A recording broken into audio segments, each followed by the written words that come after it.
Ate andake adu maina bom pokai bedo anu bogo mense adu ki tutu adu ki officer adu di suspend ekta tawbani adu madu ki warning tawbani adu ne da ne haiba pot se khara lehen ba ma change natraga di hayang che cho ha kala de no ma mu thamma me ye a jenim sta thana me praman bako taw tabdi oshano adu de adu da thana me ye adu pokai ye hain tawra kana ba aduna koi prajasu bhat tamina si karigumama tawbada karigumama tawbada mung manung khanabada aina harur takani aidi adu mohana yamlam hen helabu jatu takani habi haini bi amaleyaba masisu tawumsi aduga ngang be sakpi yang sai aina se thagalakpada thegnai sujatagi karikari matangda misbehave tawripsi tawhandana ba ummanina khara haibi yoga haina santana sokhara haibi yoga ne thagala iye ai khudakte yengmani adu haisini misbehave tawbutu sumde karigumba kanagumba santana birendrana aina aranba yaninda bo hai mahagara matu sona hairida khote tasena tawge dinate adugumba wai bata tu phajade matu mutung sengdokpiu haibi natra oh adu wari du ya khara kangrama I'm sorry si haibi na haibi ba kamjan mapi natare khotare na be atu de kanmali dana khoni so hairi dana ko adu de soire kole adu wai du lok to ko no di lok to male ba praman bo adegi praman ran so sai ankal na tambado adegi kanona birena football kau ba hai samchana dance to ba adu achibu nate adu da waram de sai ko sai wari sana bada kana kana no thagal ko da dance to ba hai adegi taekwondo hai haibu hai bani haitrane ko ai se chakpa de kadam ne de se chakpa mayum da matan de che hai bi da ai chopro lai paki oiba ko du da sok tragal lore asa hai duni Narendra Modi chor hai di yadre personal da hayate pradhan mantri chowkidar chor hai hai da kari lal ge ba asa pradhan mantri de manga kakkan ni hai di adu di yadre pa ma UP ge kalano mana kano che manga o gambaru gandhi na ra hindu ge mayokta manga thangali ba manga che hindu ge mayokta yengam che manga kakkadam ne ha ene se taaba ada ko na supreme ko na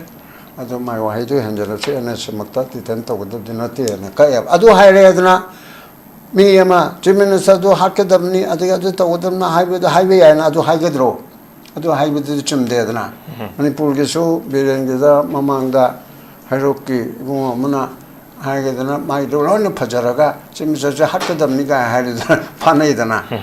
아두고면도디 라래봐 아두두디 파바더나테 아두데 좀 아인게 맞으면 엑셀로 컬컬거든요 아두나타보다 사가 저 파이 파테 맞으데 거기 저 올레 내레 인디아나 거기 남들나 놓슬라가 그노도 또비드레 엔티 인디아도 오르더라고 그래 엔티 고면 우리야 수프림 코나 하야바고 고면기 엔티 고면은 트로 포지션을 내리신자 anti government to yai anti India anti nationally yade hai banaba ai anti Manipur obe yade Manipur ge si to honing de na hai bi yai aduga kuki kanglo kharana Manipur thogai na ba inda thogai na to sidi yade ba hai bedi India ge apun ba thogai ba integrity thogai ba madu ge saruk amoina Manipur ge saruk ama on thogai ba hai bedi ti yade ba aduna afaba khana ba na ba da mal he pawa sai Birendra na hai do Parliament launaribo congressibo karigino che pasa ting na pangolo minute crore da chalimidra adaida tahanning da boto ruling ne ngamdo ne ma pangtok to boto yaro na block to holini to hundrini adagi punna yana bukanda hoisu no pi women bill gi matang 2029 ni sakadori do hana khana hudre opposition ma se khana che da phana amna ruling ne yaning drap so hoi ni honi pharmacy and 16, 17, 18 tonne taridra. Chi torin me se adun debate se oiga yetka chummiga chumdega pros and cons ase khanabam thoeba aduna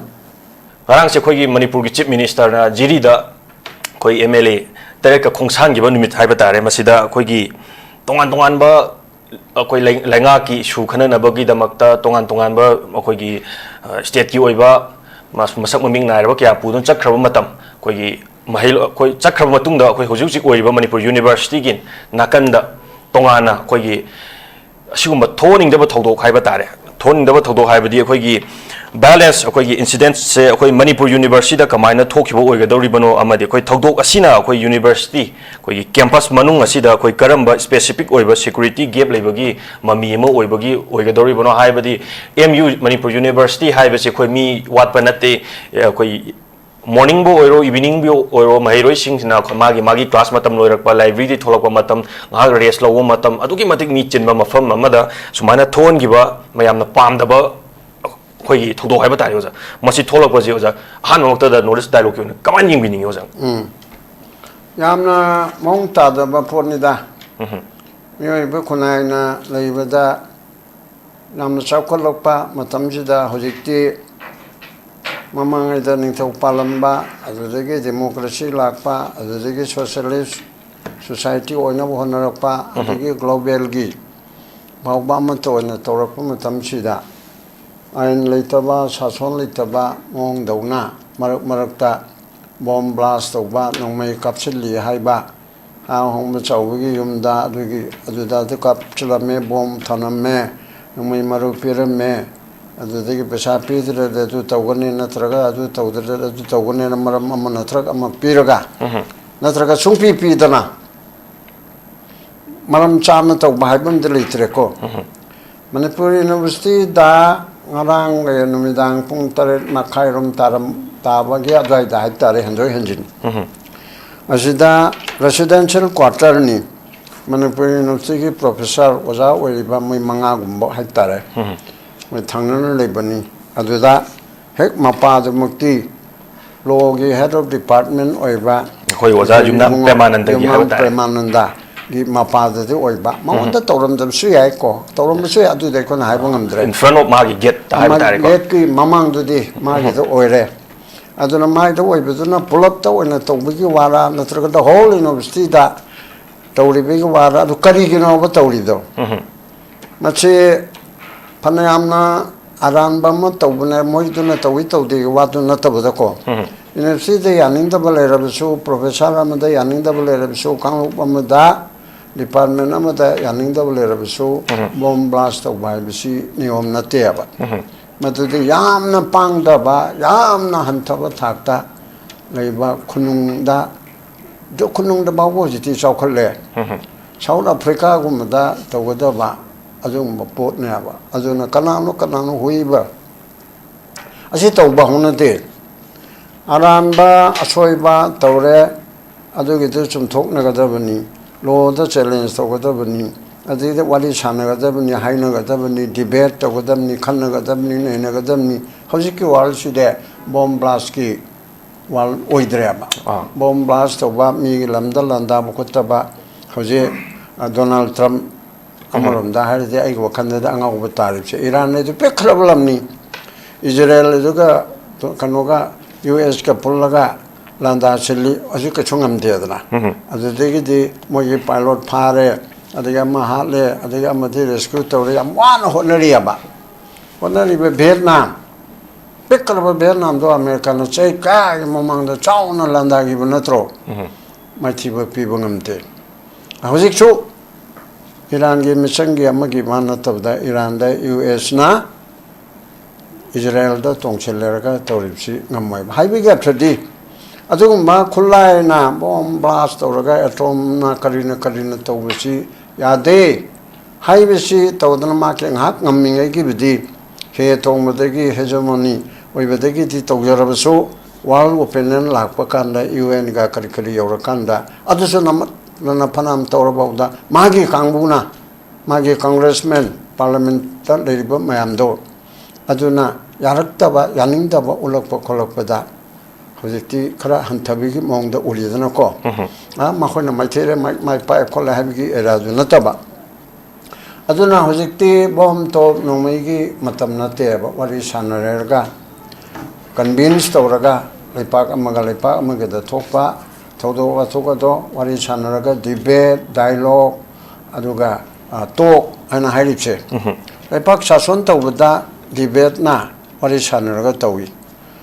Ruling party, opposition, parliament, assembly, Toripse, ruling opposition, and Leripse. Why in Sasonta was a debate na, for and against, prosecution, defense, plaintiff, opposite respondent haidna for and again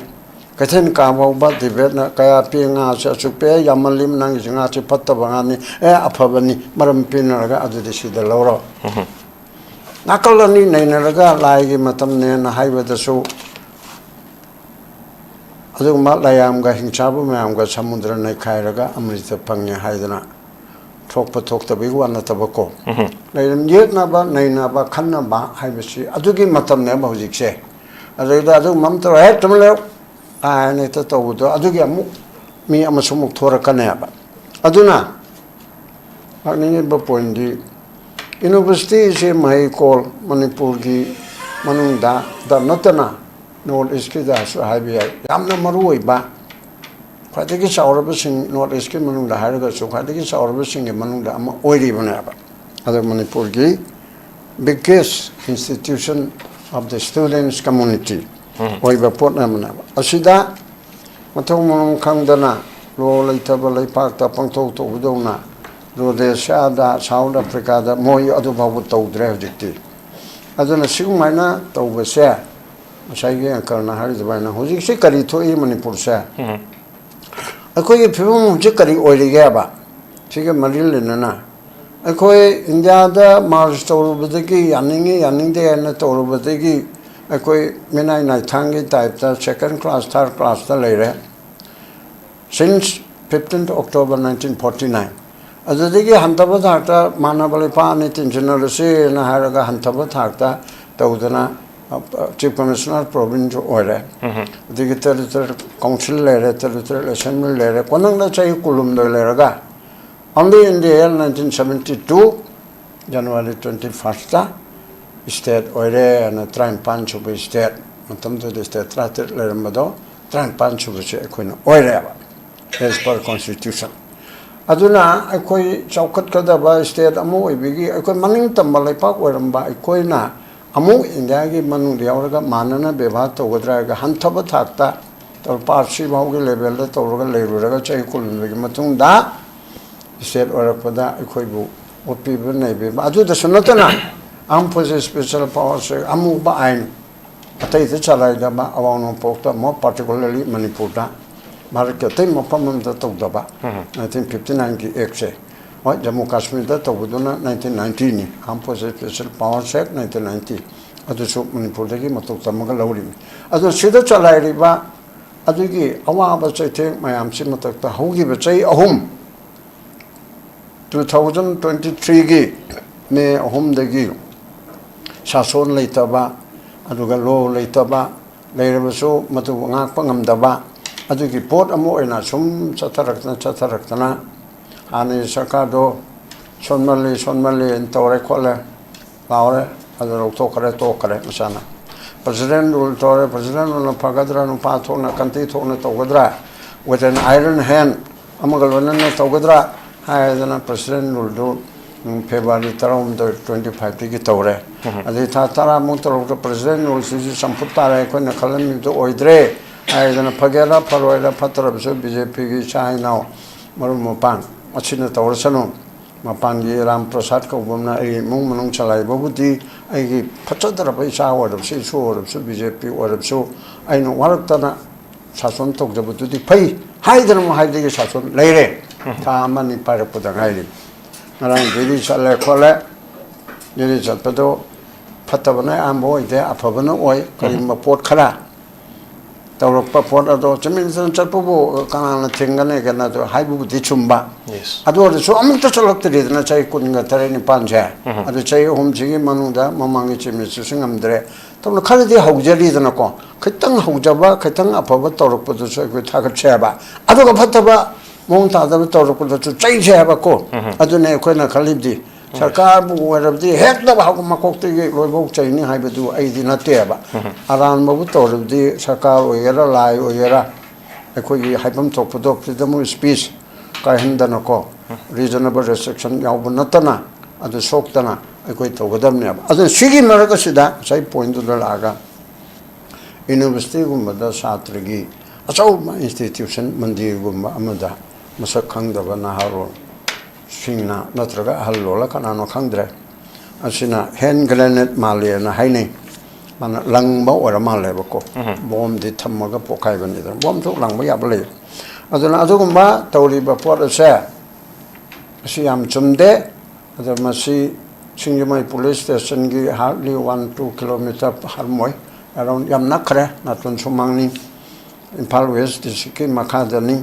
adu sigum je mamang la so adu da pokai gare adu da kondona kana che engineer adu da du torme professor me da du torme doctor ge da du torme si yam lege ba bache yam thuna yam na thu ba monda ko intelligence bu yam pura phelo ra khang de ne aduna intelligence puri ba khara sarkar na kamchan gi government na home department action khalo ro bu chumini police officer che responsible o ge da bodo eta tom di heli bu heta lo thu hai ban te ko ka wa ke makha da le ba police station na kana bo to ya ba ko bar ngam da bra sai di na ka da ba intelligence una ka da ba IB le bra india gi su le ni dra ada manipur da IB su le tabra sai de su le taba ma thok pa pang tau da tau na ba adu ma ni ku kilometer to hen ba kharna tawga manipur se pum se india government bau ba hek ngau han dana moine tawga de het taw da ba na riti naga rong wi chi na kang mu su jikti sawar edo ko de jati bi jati de khaining da bani aduna pro amagal na government india na tawrok pa man ba mong ama Manipur di thugai be yaro hai bu de ko na hai ba article chom hum pu hum doi achina thugai be ya de hai bu di khangam gani government na cho Manipur ga Tripura ga di adu ra ga cho FNT ge type ta Frontier Nagaland Territorial Authority ge type ta nanwan tawne na 2027 ge election lo helaga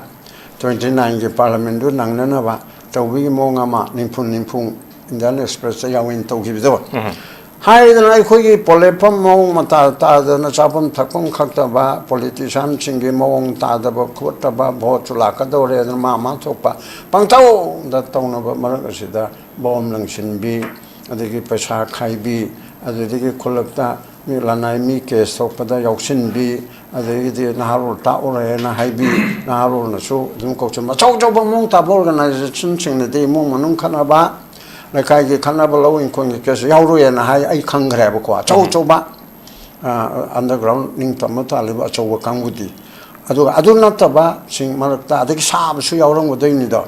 ana sigum ma punam ga se ko ge lai ba thibani adu na sai ge do pramananda makta waram da su ai waram ga su ma karino ma ko no u da ngang sak pa khara khara yaw de discussion ma am si yawi no point adum mana khang ja ba do adum thammi ai punamak na yai adaida adu thammi da makta tawbune har ga adu makso oram da ti yai ko adu oram ta ga so ai ko chungangi sidi ko freedom of speech sai da je supreme court na so haire ating babu mutta thamoi da bani ne thamoi da bani di accept lai pa kain na ba haira ba adu da gi defamatory ora ba contempt court ora ba khal lai reasonable restriction han lai ridna sina ta ba de he na dong ngan ga da bani thingba chumde na supreme court na thingadab si check togadab ne ai nga sai bu parak pane adu ba hairam ne ba adu na sigi pod sida sarkar na to ba ba kala no har ga sarkar na tabda adu tawe ada tawi na hai adu na han maksu adu ni pimcha sujata na ha khongau nan thai nan thade na nan thai ge ra nan thai ro ra adu sangdok ching to no bu chumro haima Rahul Gandhi na Narendra Modi da Pradhan Mantri chor hai ai bichi kayarap lauram na tro Pradhan Mantri na muka Rahul Gandhi nabalak kare namda pariba imung manungi parti na pu na be na du tawba Nehru na du tawba ada tawba hai sidi aduna hai ponung te president speech ki manung de yavna aduna tadana hoi migi pheje sakcha da hai bidi chumde aduga tate nang de sakthi bani nang de aduni nang de sa mali ga na haibudi chumde ko aduna tabda miron ta na phajana amam tari ba sidi yaning de da sidi sunga yaning de na haibuse ya ba aduna sugum da han baraunda university da bom kapsuli ba sidi na tana kolak lairakta ke helliba khangalliba ai somje ngemi karino ma tawda naharo takchira ka haibu mesisu masisu phajadab londa ama angonda kaim to le de lo ko ta chatke haibu poche khanda ba thana da ta ke je khanda tawli de lo ko so dong ale thana so dong ale hojike koi manipur gi ona ko galin ta mong ta da ba pot ama oidana yamna na te cha da mong ama da oire ba masi to ning de management okay yamna फजबा यामना मयक चुम्बा अखोगी ओजाना आमक्ता दजो कोई थंबीग्रे अखोगी university सिदा तौरिबा अखोगी मवोंग से कोई ममांग ममांग दसु तौखिबा लेरे अदुबु ममांग ममांग the तौरगा सु lake फदरनि खालुबनि अदुबु ngarang मक्ता जुइ कुइ कुइ दम तौइ हाब तारे मसि तौरिंग दो पोट की मतंग ने अदुगा आई अनि शुबदा लाक्चनिंग जे आयो मसिगी मतंग द खोगी सिगुम्बा वायोलेंट ओइबा थ्रेट से खोगी लार्ज डेमोक्रेटिक खोगी होजिक ओइबा खोई खुता कुलाई पारे हारा गांदा खोई पब्लिक एरिया संगा खोई सिनबा इवन ngasai बाबुंग जु थंबीगिबा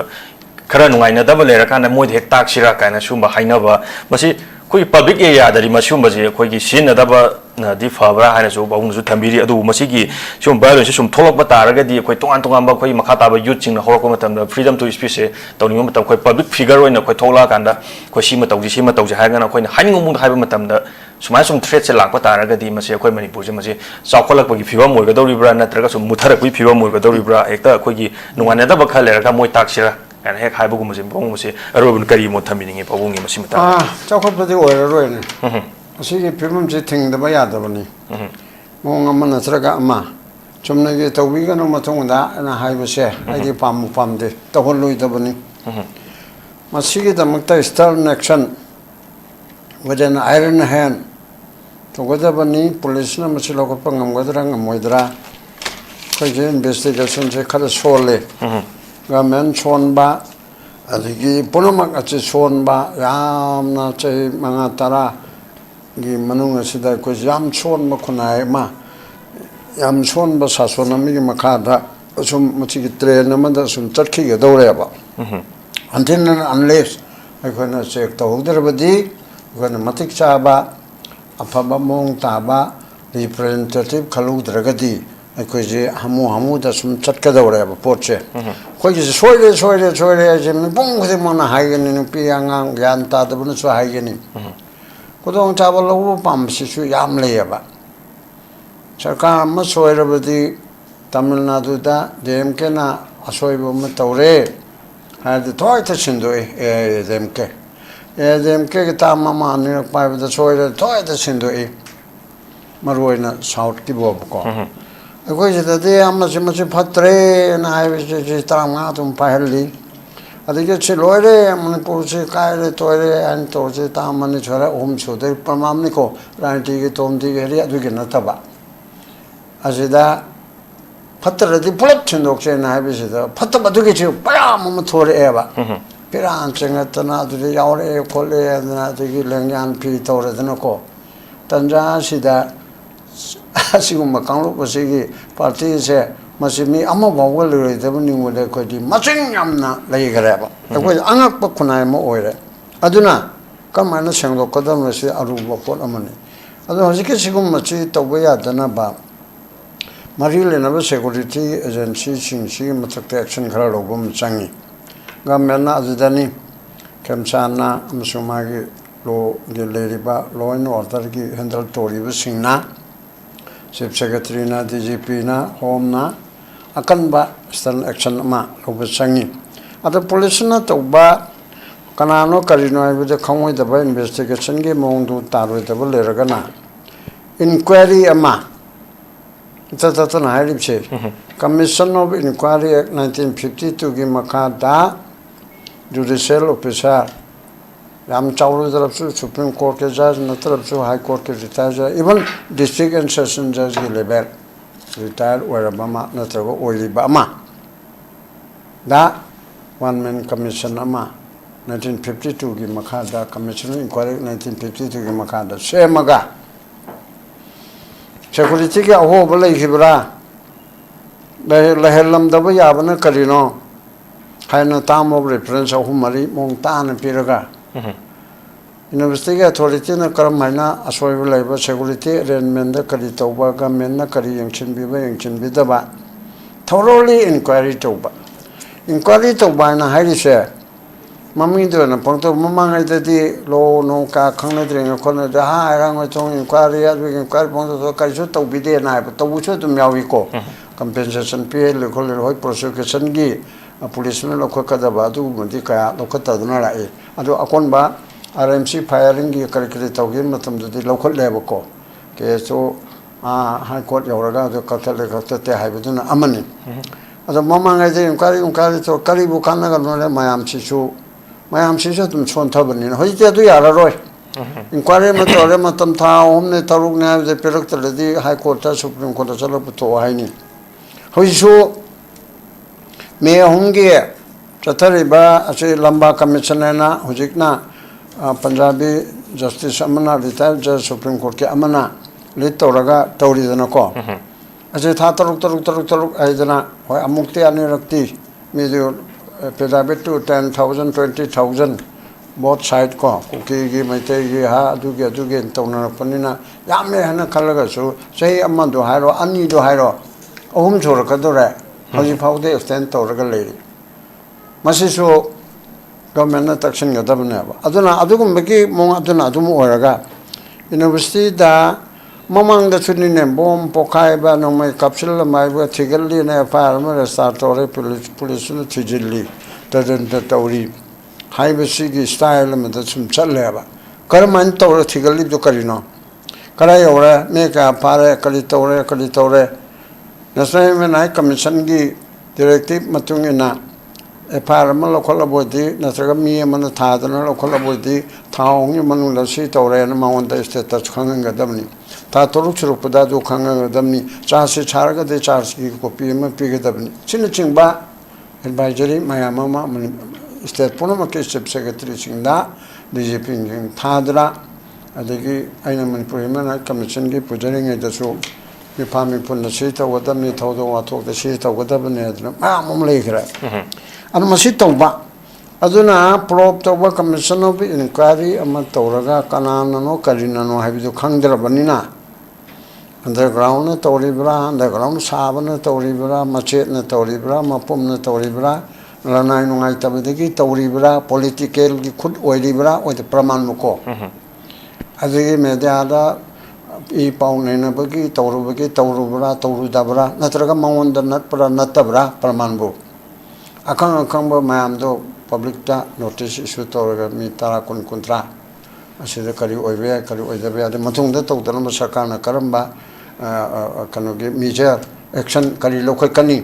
tungge thoktana ma thokki bising china kari tawgani security gi do section daragana adu kari action lobani thabuk thadar pe abra suspend tawbi abra warning tawbi abra tungda tawhondana ma kari tawgani haiba ma dakar le ba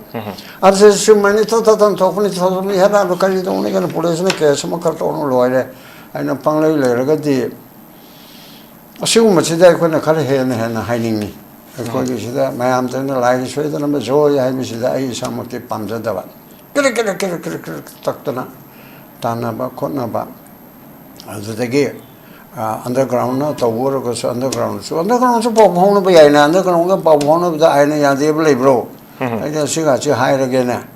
underground da lai ba mi amaga overground da lai ba mun ga mo ni wari saram me do nang mi ha lo nang ning ta mo na lao na hai ba na tar ba nai pa ke thogai na na taba karin chang chari kamdori so wari sana ba ya da bra na ase maram cha da na pangki de ki bu ma adagi ki da ba mun henjel na kana to ki de da na banga ya le pang tok tok se hai ba na te ba aduna akhoi ge la lo ri ba underground chil nau sing jo section ga da bani le pa ga se ge su si da mo na to ri do niyom matung ina lal ho ge su niyom ge matung ina pithibhi da to ri ba revolutionary amana kali tawi si to ga da bani micham praja da ot pan nei ba karium ba mata yaude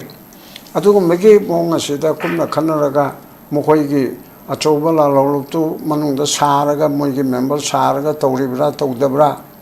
warak na gadamni hoji NSN IM gi marakta bhap tana dabdi mari halen tawri duni lam helam me helam dabu ya bhap tanaram dabe adugo di tongana ma le jare ko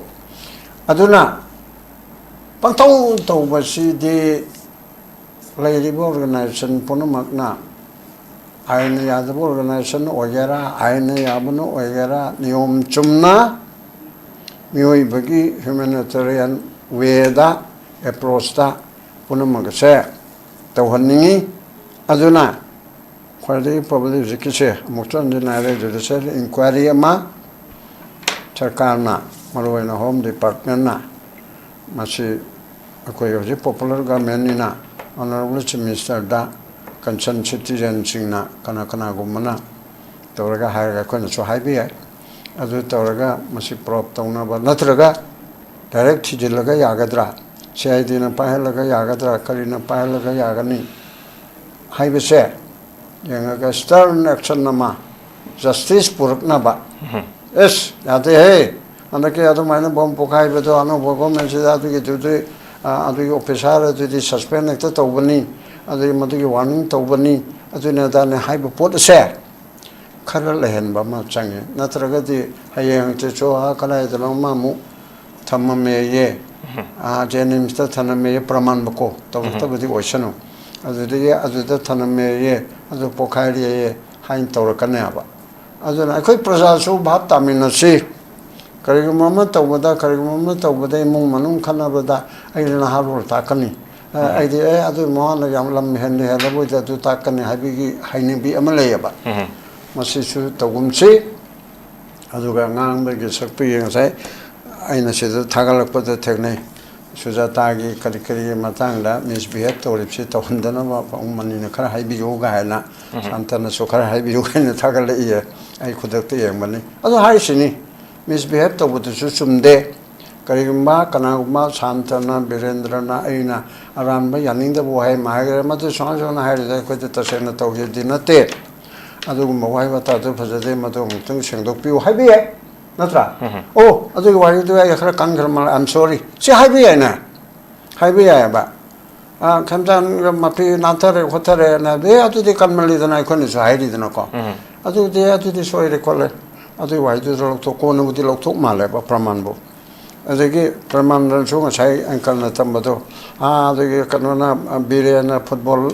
Cowboy, Samchana, dance, Oba. Achibu, not the other one the Trico. Yes, I was another Kanakalana Tagarakoda. Dance over hay as they get Taekwondo hay, Haibu hay Haibani. None. Haiteranaqua. I say Chapa, the academy, they say Chapa, my own the Matandi Church, I have it that H.O. Pro. Like Paki, Wibako, do the soak tragal. So I hideni. Narendra Modi, Chor had the address, Personanda Hayate, Pradhan Mantri, Chowkidar, Chor hay. I was a Kari Lalageva. As a Pradhanmantri is among a Kakani Harity Adudi Adre. Upama UP Kalano Mana, Kanose, Mangakam Baru Gandhinara, Hindu Mayota Manga Tangaliba Mangakse, Hindu Mayota and say Mangakadam Nether, and Setayava. At the court not so corner, I do my wife to handle and as a Matati Tenta with the Dinati and a Kayab. I do hire Miyama, Jiminus do Hakadamni, at the other Tawdamna highway, the highway, and I do Hagadro. I do highway to the Chim Dedna. Manipurgisu, Birengida, Mamanga, Hiroki, Muna, Hagadana, my Dolona Pajaraga, Jimis Hakadamniga, had Panadana. I do go to the Laleva. I do the Pava the Nate, I do the Mayan Matung and local Kadam. I do not have the Saka, Japai, Pate, Machade, Koijo, Ole, Nere, Indiana, Koba, Namdan, Sulaga, Kanuto, Noto Vidre, NT in the Ati Uru Dragolori, NT Gomen with the Supreme Court Hayabako. Gomen give NT Gomen not throw position and lady Sinja. NT Gomen to Yai, NT India, NT Nationally, Yate Havenaba. I enti Manipur Obiade, Manipur Gesita, owning there and Highway Aduga, Cookie Kano Karana, Manipur Togana, in that Togana to City Yadeva. Highway in the Agi upon Batugaiba, Integrity Togaiba, Matuki Saruka Moina, Manipurgi, Saruka, one Togaiba, Highway duty Yadeva. As an Apaba, Kanaban and Abataman, Hepa, I Berendra and Harido. Parliamental, Honorable Congressivo. Karigino say, but I think upon what minute crow the Chalimidra. And they that Tahaning the but ruling near Namdor and Ma Pongto to Yaro and a block the hole in me. To Hundrini.